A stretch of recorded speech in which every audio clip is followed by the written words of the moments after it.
siguiendo con la serie de conversaciones sobre Romanos.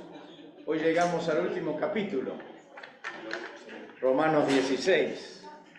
¿Algunos lo han podido leer? Sí, en algún momento lo habrán leído también, aunque no haya sido ayer. De todas maneras, hoy lo vamos a repasar y creo que está en la mente de todos, ¿no? Si ustedes van mirando sus Biblias, solamente les menciono algo que pueden ver fácilmente al mirar el texto, que este capítulo, los primeros 16 versículos, son saludos de Pablo a hermanos que vivían en Roma. Y hay como unos 27 nombres allí, así que es increíble toda la manera de comunicarse de Pablo hacia aquellos hermanos que vivían donde él todavía no había ido. Los otros versículos, del 17 al 20, son una advertencia de aquellos que crean división. Eso ya en el capítulo 14 de la carta habíamos hablado de eso, y Pablo refuerza en medio de los saludos de despedida, porque se ve que era muy fuerte lo que algunos intentaban cambiar en la mente de los hermanos de Roma, y Pablo insiste que tengan mucho cuidado con eso. Después, versículos 21 al 24, manda saludos de todos los que eran sus colaboradores. Y después, los versículos finales, 25 y 27, hay una alabanza a Dios, lo que a veces se llama una doxología, como está en la carta de Judas, pero es una alabanza, una despedida con alabanzas al Señor. Si uno lee así un poquito rápidamente, solo ve nombres allí, pero es interesante varias cosas. Casi todas las cartas de Pablo siempre arrancan con un saludo junto con sus colaboradores. En esta no, porque nadie había ido a Roma de ellos, así que cuando él le estaba mandando no estaba asociado con alguien que había ido, como fue en otras cartas. Y finalmente siempre terminaba con saludos y agregando también los saludos de sus amistades y colaboradores. Así es un poco como está conformado también este último capítulo. Es bastante sencillo eso de ver. Es notable que, no habiendo estado en Roma todavía Pablo, salude a tanta gente que vivía en Roma. Esto evidentemente se debía primero a que en sus viajes misioneros había estado con algunos que después fueron a Roma, y muy especialmente con Priscila y Aquila, que habían salido de Roma, fueron a Grecia, después a Éfeso y luego volvieron a Roma, y se ve que era un poco el que de alguna manera le comunicaba a Pablo las novedades de lo que se vivía en Roma. Todo eso uno lo puede ir viendo cuando conoce los detalles de los evangelios, o más que de los evangelios, las cartas y el libro de Hechos, donde ve mucho de lo que está acá como saludo personal. Es interesante, a mí me parece que el capítulo 15, si van al último versículo, parece que Pablo ya hubiera terminado la carta ahí. Fíjense cómo dice los últimos versículos del capítulo 15, o el último. Si lo leen ahí, dice: el Dios de paz sea con todos ustedes, amén. Casi como que ahí terminó la carta. Se ve que Tercio le dijo: ¿y los saludos? Así que Pablo arranca enseguida, tiene un arranque tipo Pablo, y dice enseguida: les recomiendo a nuestra hermana Febe. Fíjense, es medio abrupto. Se saluda, se despide, dice amén, y después de golpe comienza, comienza ahí. Y los próximos versículos son todos saludos, pero todos con algún agregado de una relación de Pablo con el que nombra. O sea, es interesante que no mandó saludos así, como decir saluden, tipo un saludo formal, sino que con cada uno es como que tenía una historia, y con los que no tenía historia conocía lo que hacían y aprobaba lo que hacían. Interesante, este era un espíritu de equipo, de hermandad, de cariño de Pablo. Arrancamos. Dice el versículo 1 del 16. Les recomiendo a nuestra hermana Febe, diaconisa de la iglesia de Cencreas. Pido que la reciban dignamente en el Señor, como conviene hacerlo entre hermanos en la fe. Préstenle toda la ayuda que necesite, porque ella ha ayudado a muchas personas, entre las que me cuento yo. Febe era diaconisa en la iglesia de Cencrea, que estaba, Cencrea era un puerto a 11 kilómetros de Corinto, y ella era una mujer muy activa en la obra. Y se dice que al presentarla de la manera que Pablo la presentó, es porque quería que la atiendan muy especialmente, y ella seguramente fue la portadora de la carta a los romanos. Por eso también Pablo quería que de alguna manera la reciban con todos los honores. Es interesante porque algunos acusan a Pablo de ser machista, y vemos acá y en esta carta cuántas mujeres nombra y especialmente cómo realza a algunas de ellas. Sigue después Pablo. Saluden a Priscila y a Aquila, mis compañeros de trabajo en Cristo Jesús. Por salvarme la vida, ellos arriesgaron la suya, tanto como yo, como todas las iglesias de los no judíos, le estamos agradecidos. Saluden igualmente a la iglesia que se reúne en la casa de ellos. Es interesante, Priscila y Aquila tuvieron que irse de Roma cuando hubo un decreto de un emperador Claudio que expulsó a los judíos de Roma. Y oh casualidad, se encuentran con Pablo en Grecia, en Corinto. No se conocían, pero como tenían el mismo oficio de hacer tiendas, de hacer carpas para los soldados, ahí se conocieron, y algunos entienden que Pablo los llevó al Señor, tanto a él como a la esposa.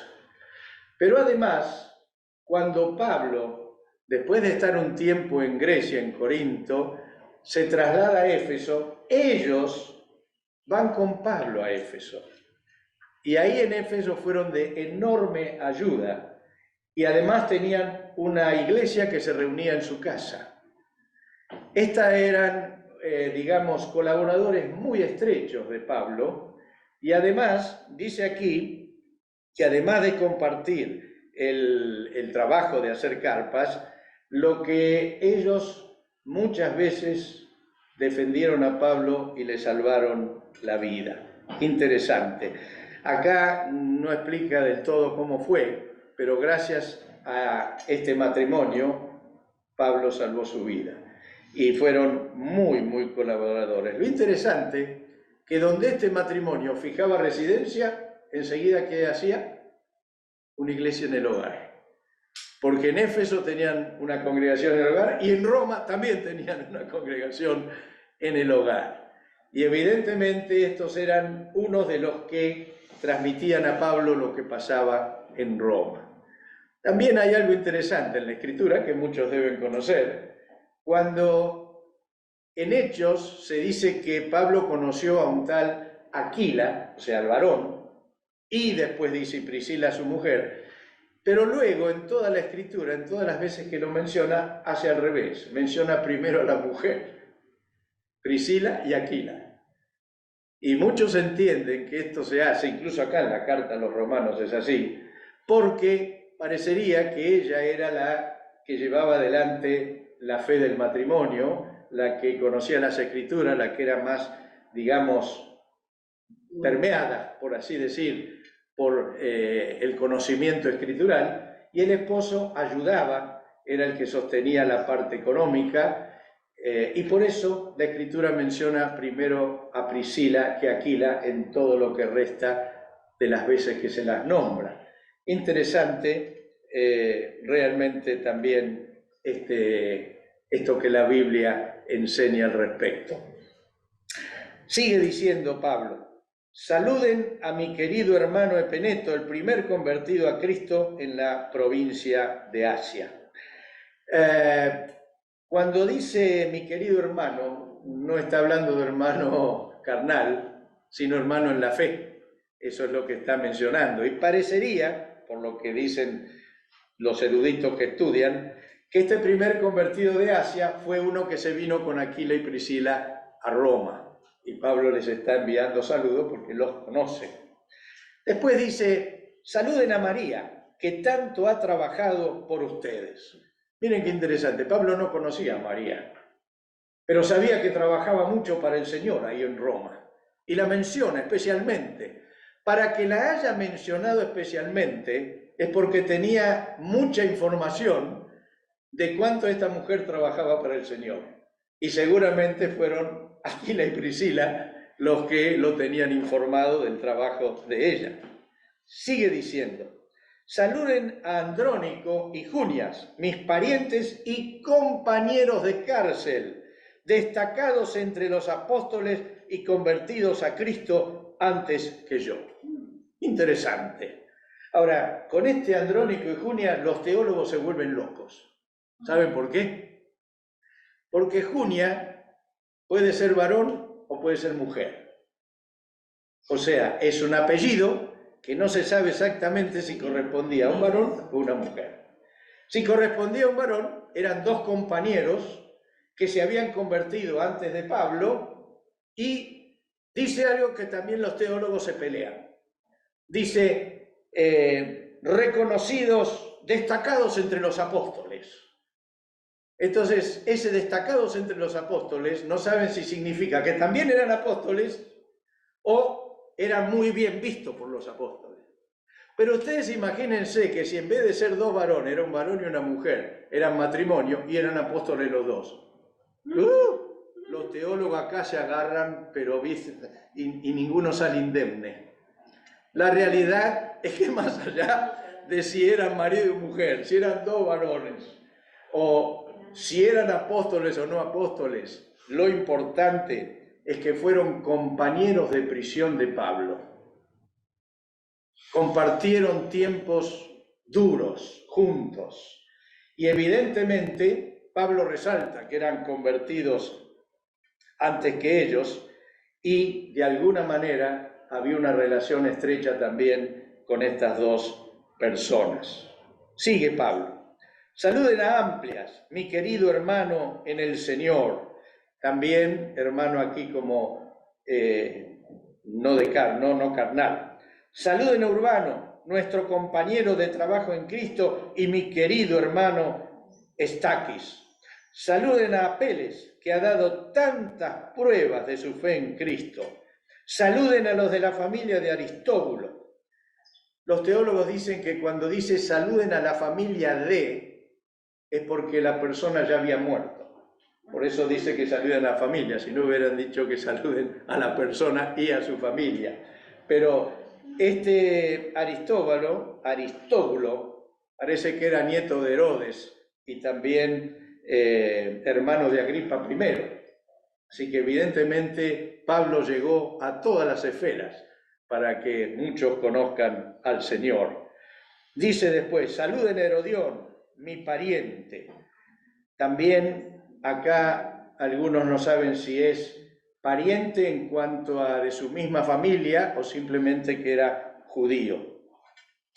Saluden a los de la familia de Narciso, fieles en el Señor. Otra vez, se ve que Narciso había muerto y pide que saluden a la familia. Según los que, digamos, mencionan algunos conocedores de bucear un poquito más en la historia, este Narciso era un liberto, o sea, un esclavo que había sido liberado y había alcanzado una buena posición económica o social, y de alguna manera toda su familia se había mantenido fiel al Señor. Interesante cómo Pablo va mencionando a cada uno y características de cada uno de los que estaban cercanos a él. Después dice Pablo, saluden a Trifena y a Trifosa, las cuales se esfuerzan trabajando por el Señor. Saluden a mi querida hermana Pérsida, que ha trabajado muchísimo en el Señor. Interesante.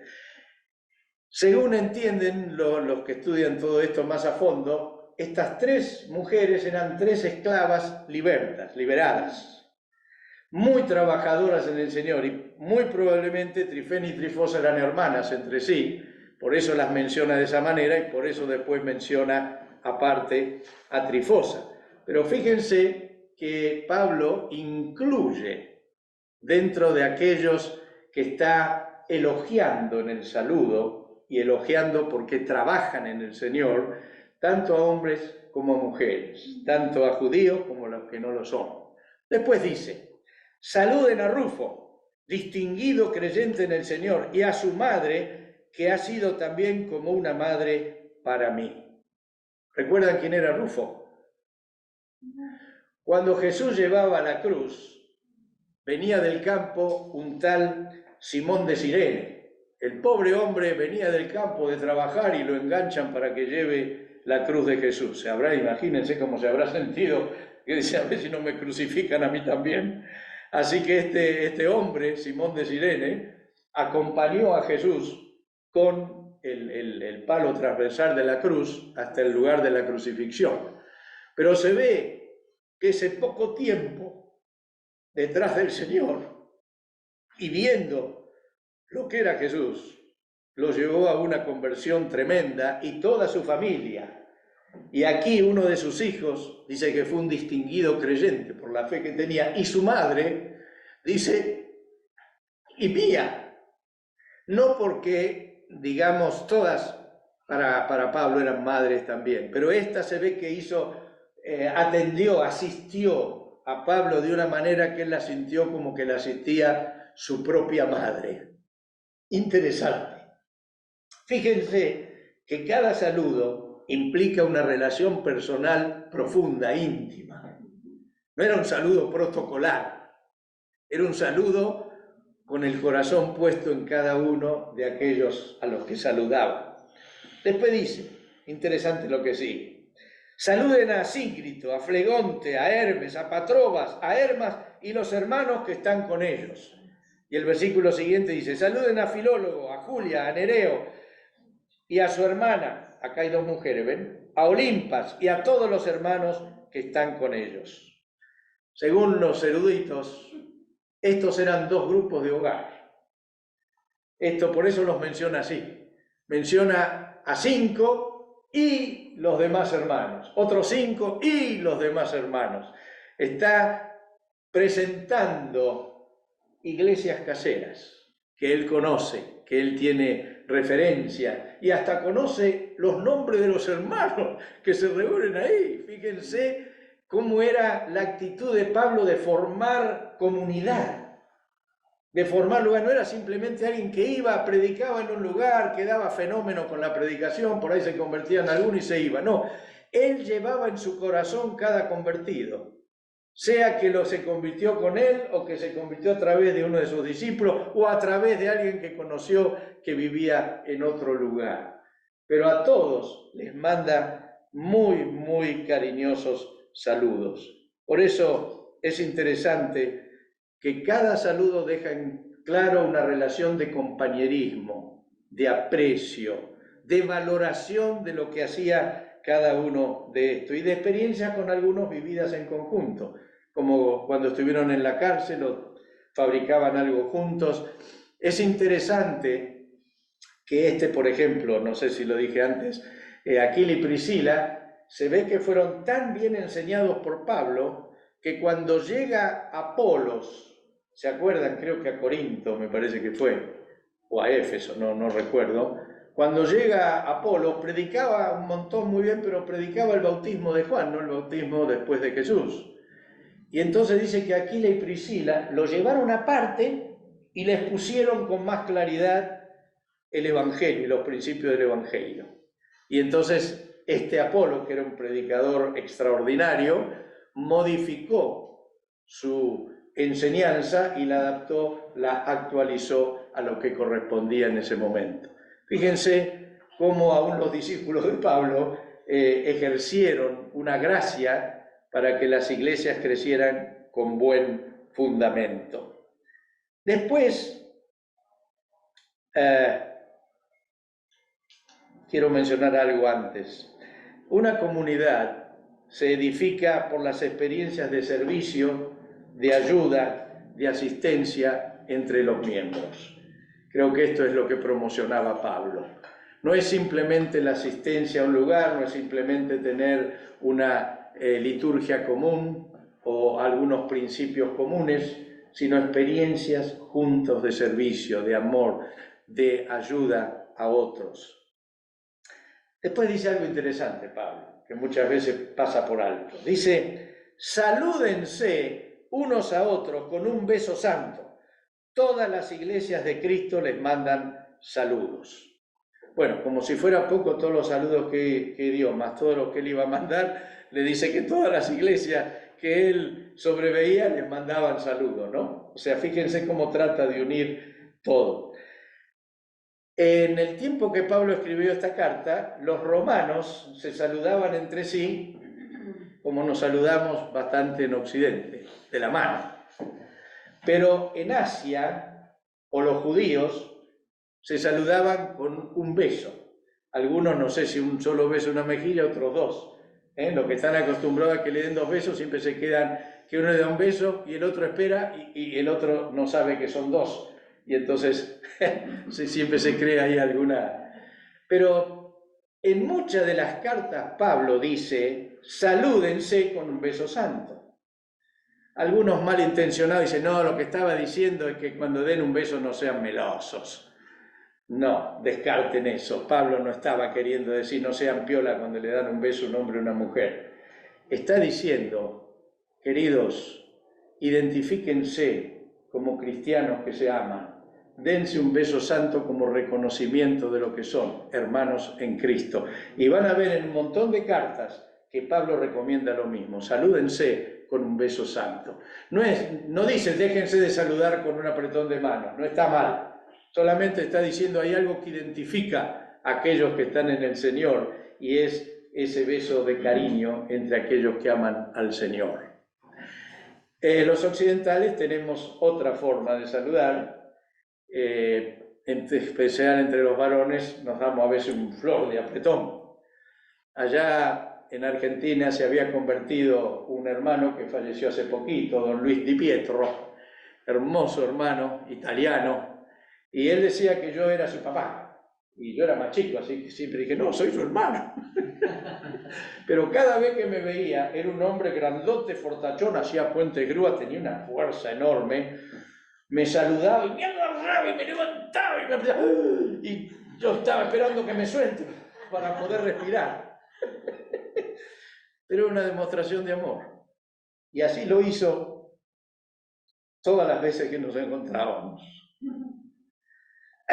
Pablo dice, salúdense con un beso santo, como diciendo, demuestren el amor que se tienen. Uno no puede besar a alguien con quien no se lleva bien. Uno puede darle la mano a cualquiera y puede dar una... Cuando uno da la mano flojita es como diciendo, no me importa nada. Cuando uno da un apretón es como diciendo, te saludo. ¿No le pasa? Uno pone la mano flácida así a alguno como diciendo, no tengo más remedio que saludarte. Sí, medio muerto. Uno lo puede hacer con la mano, pero no lo puede hacer seguro dando un beso porque se siente un Judas. Es muy difícil que uno tenga con alguien que no se entienda, ¿verdad? Y le dé un beso. Tiene que ser medio Judas para hacer eso. Y uno es reacio. Por eso Pablo decía, salúdense con un beso santo. Aleluya. Después, y hoy no vamos a hablar de eso porque ya lo hicimos en el capítulo 14, Pablo insta a que se cuiden de los que están poniendo división. Seguramente, como habla del estómago y todo eso, de los que estaban con el problema, ¿se acuerdan? De la comida y demás. Algunos nos hemos vuelto vegetarianos. ¿Por qué? Porque como la vaca come pasto, es bueno comer asado. Entonces, uno es vegetariano, ¿no? ¿Qué fue eso? Indirectamente. Claro. Pero cumplimos con aquello que le gusta. Con los débiles hay que hacerse débil. Comer un buen asadito sabiendo que viene del vegetariano, bendice al hermano. Es como comer chocolate porque es una fruta. Claro, claro. Así dicen, hay toda una...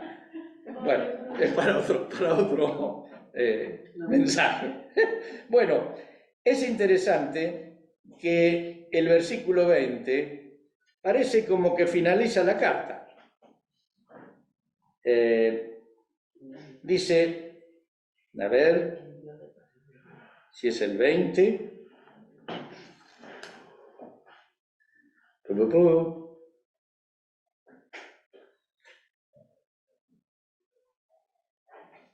Bueno, me parece que no, es el 24. El 24 no está en la Biblia de ustedes, me parece, ¿verdad?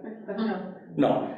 Es en algunos manuscritos, dice que la gracia de nuestro Señor Jesús sea con ustedes. En el 20 también dice eso, ¿eh? ¿En el 20 lo dice? Sí. ¿Y yo qué estoy leyendo? El Dios de paz aplastará muy pronto a Satanás bajo los pies de Ah, sí, que la gracia de nuestro Señor Jesús sea con todos ustedes. Ahí otra vez Pablo termina la carta y se ve que Tercio dice, faltan los saludos de los nuestros. Así que Pablo otra vez vuelve y dice, ahí se ve que este hermano Tercio, que es el que escribió la carta, era como un secretario, le dijo, ¿puedo mandar saludos yo también? Porque Tercio era un esclavo que se ve que sabía leer y escribir y ayudaba a Pablo, que dicen que tenía problemas en la vista Pablo, y este lo ayudaba. Interesante porque Pablo lo deja saludar. Y entonces, ahí cuando le recordó justamente que faltaban los saludos, dice, saludos de parte de Timoteo, mi compañero de trabajo, como también de Lucio, Jasón y Sosípater. ¿Se acuerdan quién era Lucio? El que junto con otros líderes en Antioquía, inspirados por el Espíritu Santo, envían a Pablo y a Bernabé a las misiones. Eran los tres que oraron después de ayunar, dice, enviaron. Ese era uno. Jasón, ¿se acuerdan quién era? Que también en Tesalónica, cuando se armó todo un lío allí, él fue el que hizo, se presentó para salvar a Pablo. Lo agarraron a él y no a Pablo.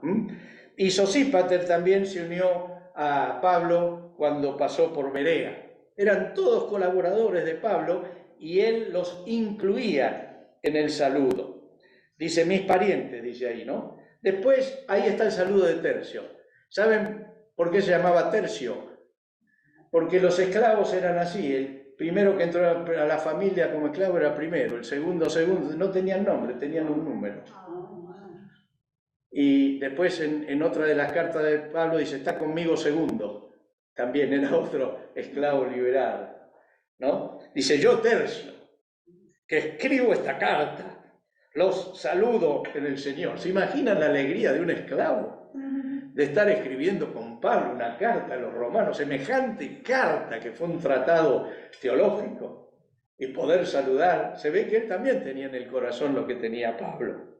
Después dicen, salude de mi parte a Gayo, de cuya hospitalidad disfrutamos yo y toda la iglesia de este lugar. También mandan saludo a Erasto, que es el tesorero de la ciudad, y nuestro hermano Cuarto. ¿Ven? Otro esclavo liberado.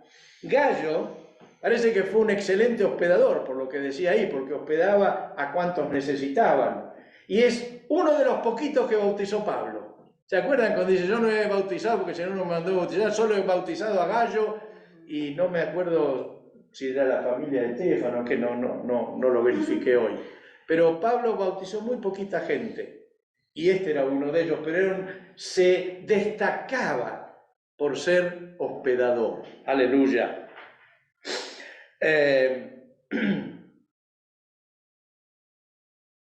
Parece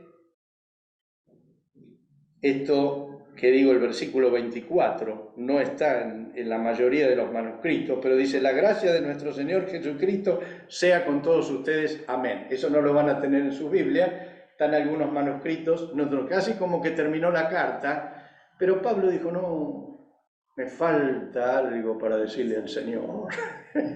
Y entonces agrega la doxología, que dice, al que puede fortalecerlos a ustedes conforme a mi evangelio y a la predicación acerca de Jesucristo, según la revelación del misterio que durante siglos se mantuvo en secreto, pero ahora ha sido revelado por medio de los escritos proféticos, según el propio mandato del Dios eterno, para que todas las naciones obedezcan a la fe al único sabio Dios sea la gloria para siempre por medio de Jesucristo. Amén.